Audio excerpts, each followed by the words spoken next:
Welcome back, Saints. I'm Ava Posada, and you're tuned into Lakefront News. We've got everything you need to stay informed and connected. Here's what's making headlines today. OLU has a new voting site. If you didn't vote early, there's still time. OLU is serving as a polling site for the March primary. Election day is Tuesday, March 3rd from 7 a.m. to 7 p.m. On the ballot are primary races for governor, lieutenant governor, attorney general, state and U.S. representatives, and county offices. This provides an opportunity for the campus and the surrounding community to participate in the democratic process. Interested voters can verify their voter registration status and learn what's on the ballot at vote411.org. Registered Bexar County voters can vote in the library community room. The Student Government Association is looking for passionate leaders to submit candidate applications. The available positions to apply for are President, Vice President, San Antonio Undergraduate Senator, San Antonio Graduate Senator, and Director of Student Organizations and Marketing Chair.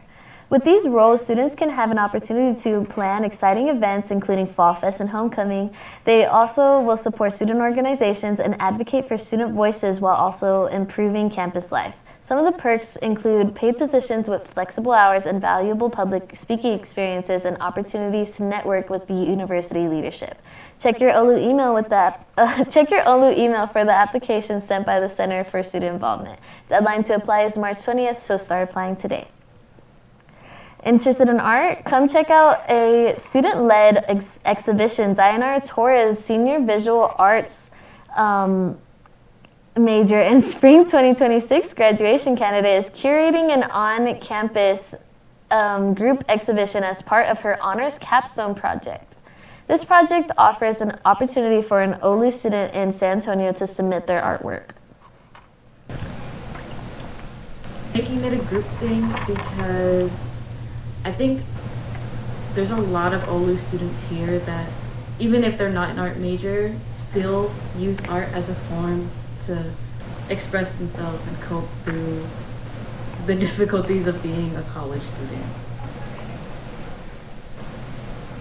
This showcase will explore how students at OLU express or cope with various mental health struggles during their college careers.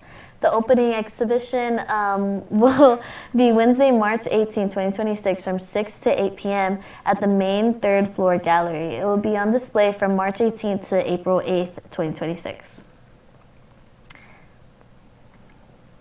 There's an important update coming to campus that supports something we all care about keeping our OLU community safe. Beginning Tuesday, March 17th, all faculty and staff will be required to wear their official OLU employee ID visibly at their chest level while on display. The university says that this step helps everyone recognize quickly who belongs on our campus and who doesn't, and who belongs in our shared spaces. This update doesn't replace name tags. Those can still be worn at events, but only the official employee ID will meet the new safety guidelines. Staff members who wear OLU uniforms with their name already displayed won't need to add an ID badge on top of that. If an employee has an outdated ID, IT is ready to help with updated photos and new cards. The university is encouraging everyone to take part in this change as a simple way to support safer and more welcoming environment for students, faculty, and staff. So as March 17 approaches, don't forget your keys, your coffee, and now your ID. Being the first in your family to go to college is a journey of courage, pressure, and possibility. At OLU, first-generation students are those whose parents did not complete a four-year degree and often carry the weight of their family's legacy. And with that, they can face assumptions that don't reflect their real strengths or potential. OLU academic dean and English professor Dr. Candace Cepeda says the misunderstanding comes from people not knowing what the first-gen experience is. So I'm forever much an advocate of serving those who are marginalized and being a voice for those who are marginalized, and also calling out injustice even when they're right. Someone just sort of sees first gen as like not capable, not able. Absolutely, I think first gen brings so many gifts and skills into the classroom. Dr. Cepeda says first-gen students bring curiosity, community, and a deep respect for those families who've paved the way. Here at Olu, they shine as leaders, athletes, creators, and mentors. With support of Dr. Jessica Quintero, the First Gen organization offers workshops and events that help students connect and feel supported. You stop by and visit them in the McNair Lab, located in the basement of Moy. For many students, it's simply a space that reminds them that they've always belonged. Texas Congressman Tony Gonzalez is denying allegations that he had an affair with a former aide who later died by suicide. The claims come from the husband and former colleague of Regina Santos, Aviles, who says she texted that she was having an affair with her boss months before she took her own life last September. Gonzalez, who is in a tough primary race ahead of the March 3rd election, insists that the allegations are false and accuses the family's attorney of trying to blackmail him for a cash settlement. For students, it raises questions about power, ethics, and mental health in politics, issues that directly shape trust in leaders representing communities across South Texas. World leaders and markets are responding to President Donald Trump's plan to raise his global tariff from 10% to 15%. European and Asian allies are warning of higher costs and possible retaliation, while trade-dependent economies like Germany, Japan, and South Korea say that they are reviewing deals and supply chains. Investors are also on edge, with analysis saying the hike could fuel another round of trade tensions and put pressure on global growth. For students at Our Lady of the Lake University, global tariffs can ripple down into higher prices for important goods, fewer jobs in trade-related sectors, and a more uncertain economy as they graduate. Meta CEO Mark Zuckerberg has taken the witness stand in a landmark trial over whether social media platforms are designed to be addictive and harm young people. The case centers on a 20-year-old woman who says she became addicted to Instagram and YouTube as a child, leading to anxiety, body image issues, and suicidal thoughts, while her lawyers argue companies knew their features could hurt kids. Zuckerberg testified that Meta does not try to make apps addictive and pointed to safety tools and teen settings, but internal documents, and critics say the company prioritized growth and engagement. For students at Our Lady of the Lake University, the outcome could change how social media is designed, regulated, and used on campus, affecting daily habits, mental health, and even future careers in media and tech. Gunfire rang out in a bar in the 6th Entertainment District of Austin, Texas on Sunday, March 1st, and has led to at least 2 deaths. Authorities say 14 other people were injured. 3 of those were hospitalized and are in critical condition. Police say that they responded to gunfire at a popular bar in the 6th Street Entertainment District, where authorities say the suspect fired a pistol at bar patrons from inside a car. The suspect then got out and started shooting people with a rifle. Austin Police Chief says 3 officers returned fire, killing the male suspect. Investigators say there is evidence to suggest that the shooting might have, quote, nexus to terrorism. Federal investigators are assisting local law enforcement at this time. For college students across the country, including us here at Olu, conversations about safety and looking out for each other matter. 5 years after VCU freshman Adam Oakes died during a fraternity hazing event, his family is still pushing for safer campuses. Adam Oakes was 19 when he died of alcohol poisoning at an off-campus fraternity event in 2021. Since his death, Adam's family has visited schools and colleges nationwide through the Love Like Adam Foundation, teaching students how to recognize hazing and alcohol poisoning. Adam's cousin, Courtney White, opens up about the hope she has for the future. The fact that you can haze someone to death and receive up to a year in jail and that's it, just really baffles me. So I think our intent is to keep moving forward and in years to come go back with that same bill to protect more kids. They focus on bystander intervention, reminding students to call for help and never leave somebody alone. The family is also urging lawmakers to strengthen hazing penalties in Virginia, saying current consequences don't match the harm. They say Adam's story is a reminder that what happens at college parties and what friends choose to do in the moment can save a life.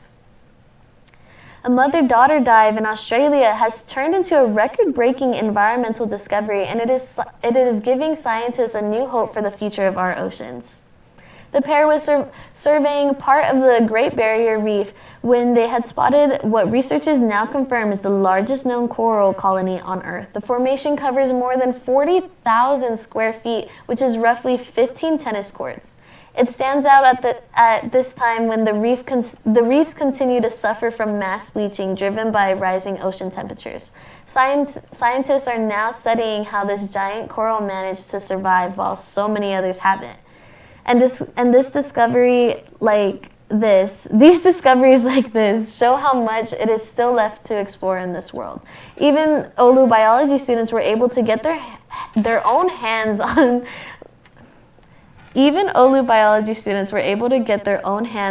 look on coastal ecosystems during a department-funded marine field trip.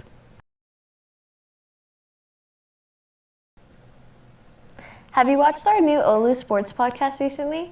Well, you should. It's on Tuesdays every day at 12.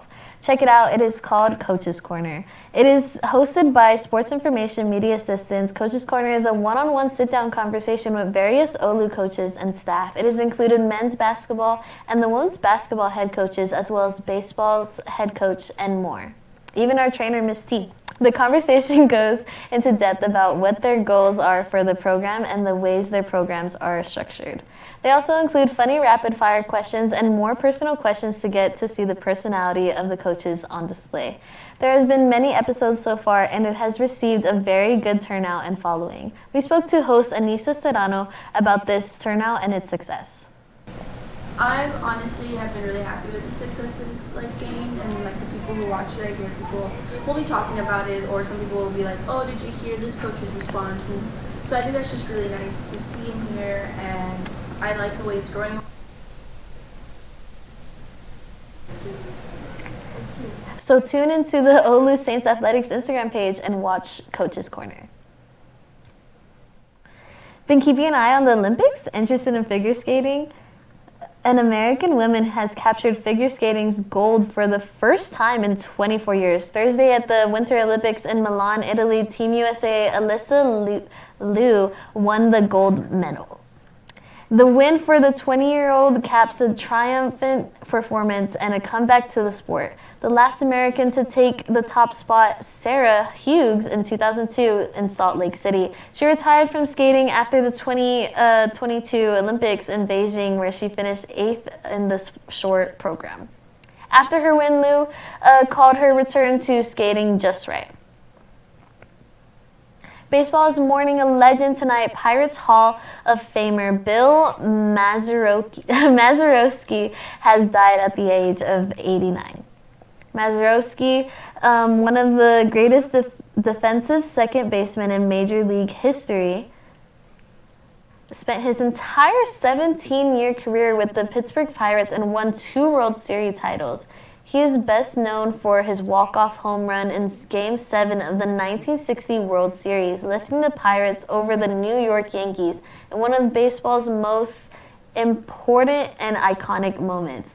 For students at Our Lady of the Lake University, Mazeroski's story shows how a lifetime of hard work and humility can turn a single moment of excellence into a legacy that inspires athletes and fans across generations. For the first time since the war began in 2023, Palestinians in Gaza are playing soccer again, finding a brief moment that feels freeing again. A battered field in Gaza City has been cleared just enough for young players to return to a sport that means far more than physical activity. For many, it's a rare moment of hope. The Palestine Football Association and local clubs work together to remove rubble from a collapsed building that has covered the half-size pitch. Destruction still surrounds the surrounding areas, and the field is now hosting friendly matches and giving people a chance to reconnect with something familiar. According to the Palestine Football Association, more than 550 soccer players have been killed since October 2023, and more than 130 sports facilities have been destroyed. Four months into the ceasefire, reconstruction remained limited, and many families are still living in makeshift tents without enough food or clean water. Even so, stepping back into the field has become its own form of healing, a chance to rebuild community and rediscover joy and a feel of touch of some normal life amid so much loss. You can now call and leave a voicemail to congratulate the U.S. women's hockey team. The PR firm Jennifer Bett Communications and cosmopolitan got the idea to start the hotline. After the U.S. women's hockey team won the gold medal at the Winter Olympics, days later the U.S. men's also won gold. President Trump called the men's team to invite them to Washington, and he added if he didn't invite the women, he would, quote, probably be impeached. Videos shared on social media shows the men's player laughing in response. While the men accepted the president's invite, the women declined, citing prior commitments. The JBC founder said she launched the hotline because, quote, we refuse to let a single moment pass where these women felt their gold was anything less than the biggest story in the country. Fans can call 1-833-SHE-11 or 1-833-743-9661 to leave a message congratulating the women's team.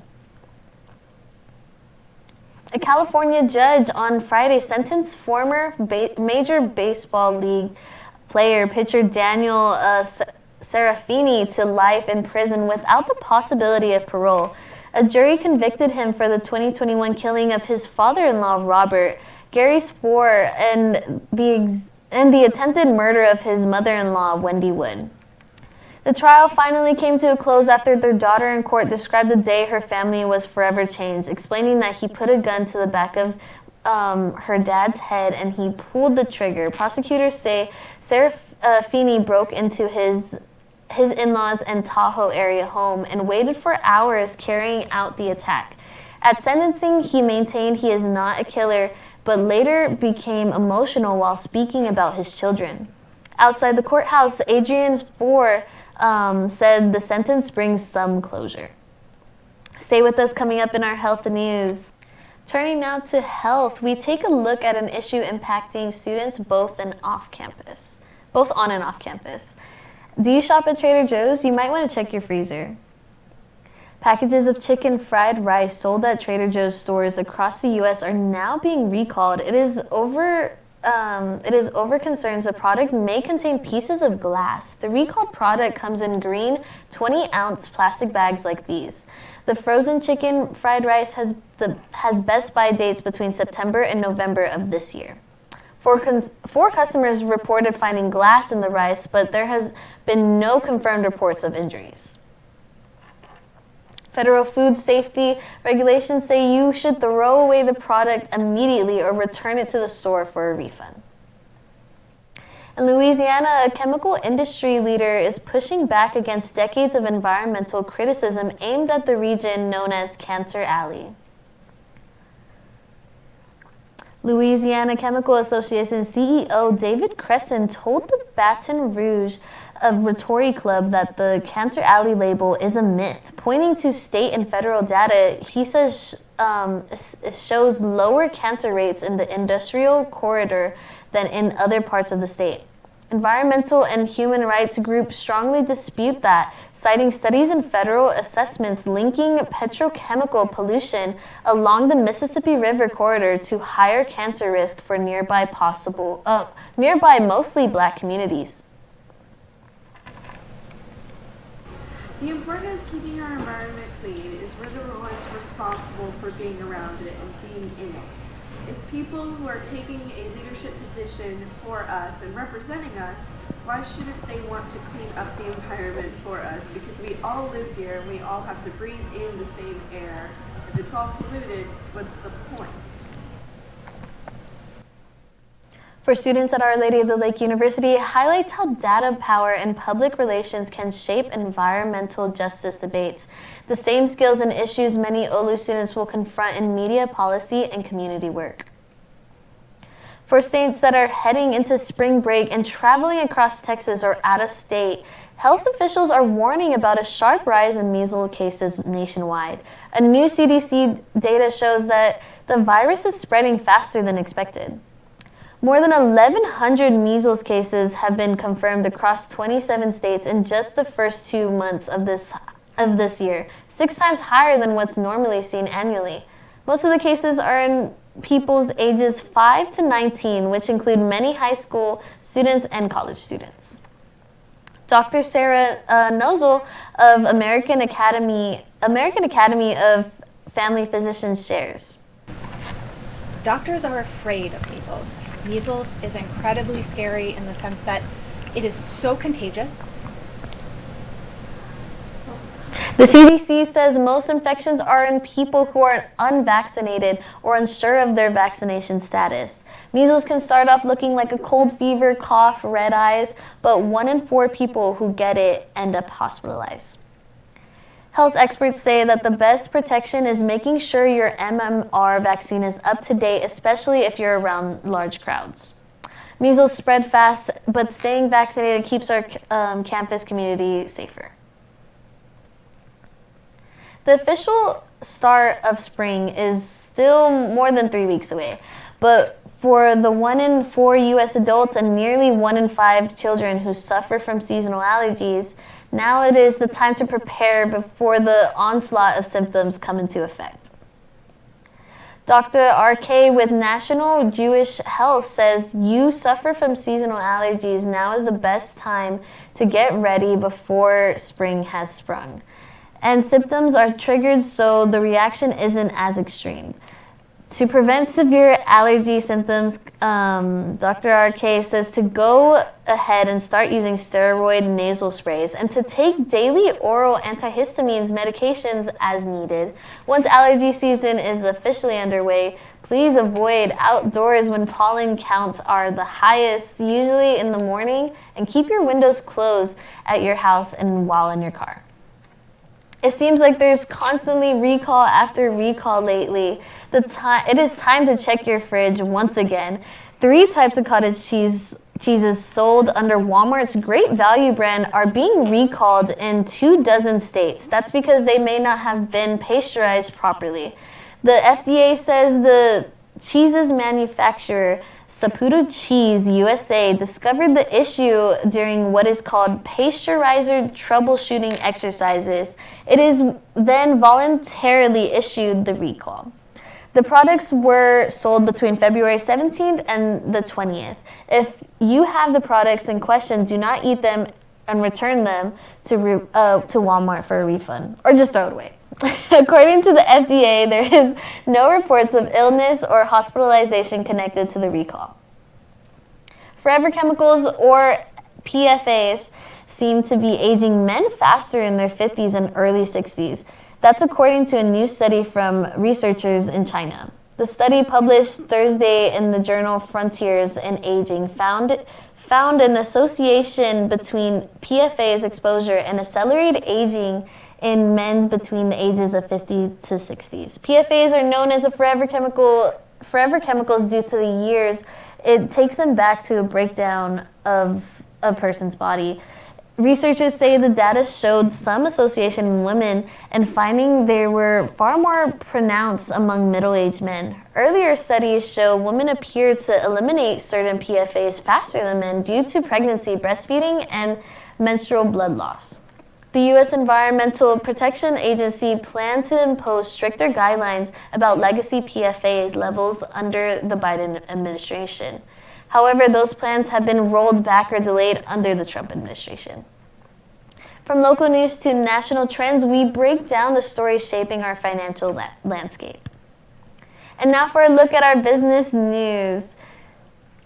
President Donald Trump is escalating his trade fight by announcing he will raise his new global tariff from 10% to 15%. The move comes just 1 day after the Supreme Court struck down his earlier emergency tariffs, prompting Trump to use different trade powers to impose a temporary worldwide levy on imports. The White House says the higher rate will take effect almost immediately, though details on the timeline and which goods are hit hardest are still unclear. For students at Our Lady of the Lake University, higher tariffs can raise prices on everything, from electronics to groceries, squeezing college budgets and impacting families. It's really record-shattering by many trillions of dollars. You may want to cherish your next bottle of Topo Chico because it may be a while before you can get your next one. Coca-Cola owns the carbonated mineral water brand and says it is temporarily unavailable in the U.S. The beverage giant, in a letter to distributors, cites issues at the wells in Monterrey, Mexico, for the recent slowdown in production. I didn't know anything about this until today. Officials say a temporary stop in production orders will allow for investments to be made in facility upgrades, quote unquote, at the water source. A Coca-Cola spokesperson says the drink will be back later this year. Until then, you can still enjoy the brand's flavored sparkling water and canned cocktails because they are still available. Down to a box office battle between an iconic drama and animated sports film. Director Emerald Fennell's gothic romantic drama Wuthering Heights, which ceded the top spot in North America to GOAT, was #1 at the international box office with 26.3 million from 76 markets. In the theatrical surprise, the R-rated film has been a bigger draw overseas, with ticket sales having climbed to 91.7 million to date. GOAT captured second place to 17 million from 51 territories, representing 70% of its overseas footprint. Sony's original animated adventure about an animal who aspires to be a basketball champion has earned 44 million internationally. Paramount is shaking up the entertainment world with a higher offer to buy Warner Bros. Discovery, potentially reshaping who controls some of the biggest names in movies and TV. Paramount Skydance has raised its bid after Warner Bros. Discovery's board initially backed a competing deal with Netflix, but agreed to reopen talks with Paramount for 1 week. While the new price tag has been released, industry watchers say it could top $30 a share, putting pressure on Warner executives to decide which partner offers the best long-term future for them. Any deal would affect major brands like HBO, DC, Nickelodeon, and Paramount Plus, possibly changing where favorite shows stream and how new projects get funded. If someone buys out Warner Bros., then it won't be good. If someone buys out Warner Bros., then it won't be good, because then they can raise the prices or make it more of like a subscription-based thing, but you also have to pay for other things. Honestly, I think it'll just make it harder for people to watch movies instead of... For students at Our Lady of the Lake University, this bidding war matters because these mergers help determine the jobs, content, and digital platforms that communications and media graduates will be stepping into after college. Spirit Airlines was once at risk of shutting down, but now has reached a deal to stay in business.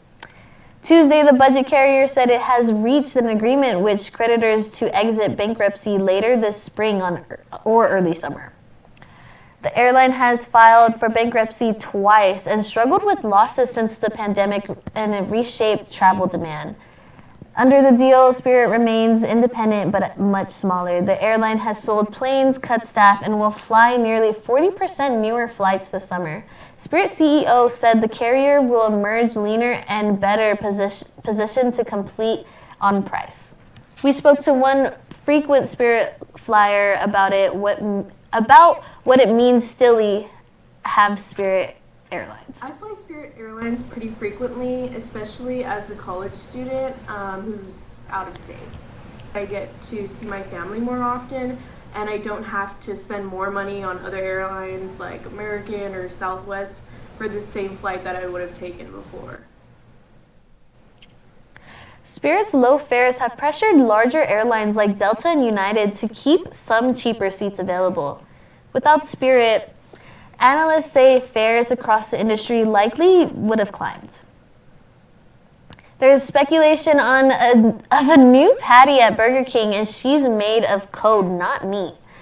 The beloved fast food chain Burger King says it's piloting an AI chatbot named Patty in about 500 restaurants. She connects straight to the employee headsets and is designed to help with basic manners and smoother customer interactions.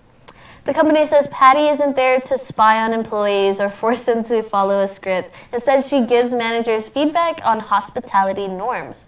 Patty can also help manage orders, keep track of restocking, and support the team during busy rushes.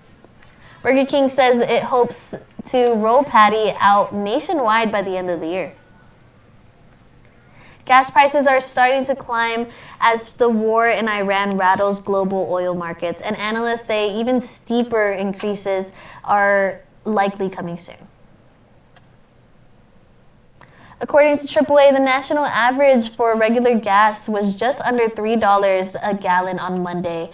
That's up about 6 cents from a week ago. Analysts say drivers could see prices rise from 5 cents to 10 cents a day in the short term. They point to panic from wholesalers, some of which are raising their prices by 25 cents a gallon out of fear of massive price increases. While gas prices normally spike this time of year due to seasonal demand, experts say the war with Iran has only sped up those increases. Apple is back at it again with something all college students love, budgeting and our phones. Apple added a budget model to its recent lineup of mobile devices. The iPhone 17e costs about $600. Analysts say that it could significantly increase demand for cheaper cellular options. The 17e has the latest A19 chip, but not all the frills of the more expensive counterparts. Apple said it has twice the speed and entry-level storage of the company's last budget offering, and it comes in black, white, or soft pink, and it will be available for pre-order starting Wednesday. And that wraps up today's Saints Newscast. I'm Ava Posada. Stay informed, stay involved, and always wings up.